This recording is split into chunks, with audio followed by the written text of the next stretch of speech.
B2B companies can focus on three things to achieve growth in 2024.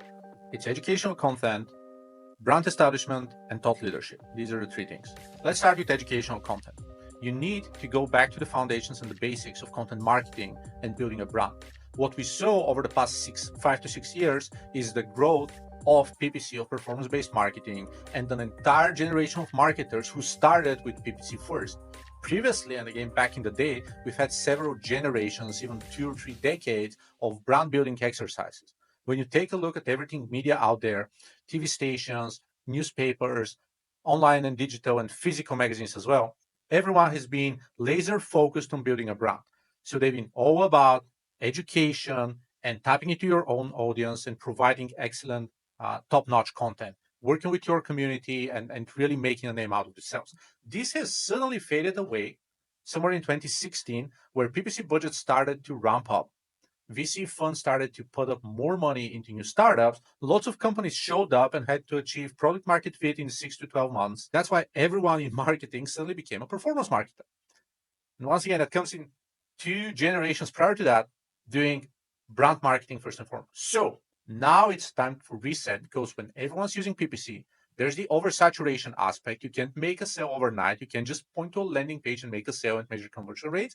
We need to go back to the foundations. And one of these foundations is educational content. So how to do that?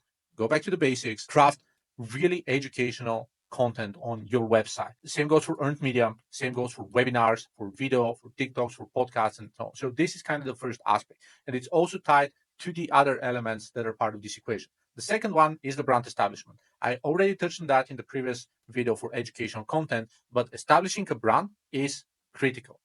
When you talk about educational content, this is one thing. You can have educational content that's hosted elsewhere, including on Udemy, LinkedIn Learning, or any of the other sources. So it's educational, it gets to you, but it's not necessarily brand related. But in terms of brand establishment, you need to make sure that your efforts through all channels, your entire go-to-market strategy has to be tied to the brand. It needs to revolve around the brand building, about the company, the mission, core scheme, like even the basic things like typography and logo and all that, just tied to that specific company that perseveres through time. You need to establish authority. You need to build a movement around that.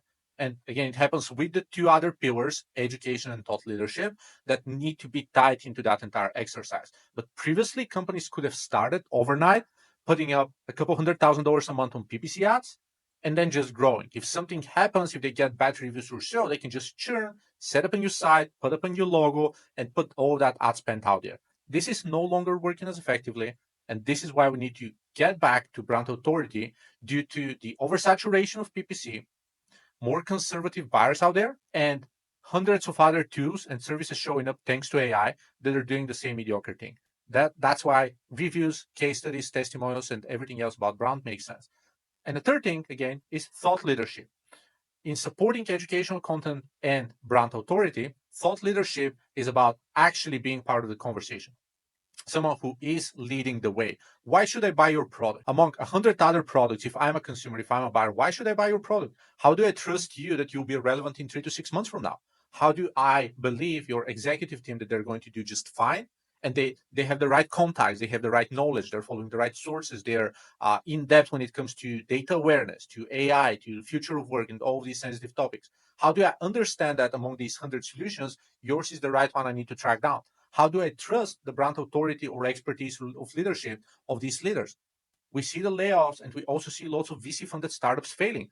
We see some laughable stories such as FTX and buying properties in the Bahamas and all that, or WeWork's founder who were kicked out with a golden parachute and then actually offering to rebuy WeWork upon bankruptcy, right? So knowing all these stories, we know that it's easy for lots of people to fake it to make it, and also get some VC money or acquire any other form of investment or show up or steal data or Chinese proxies or whatever it is.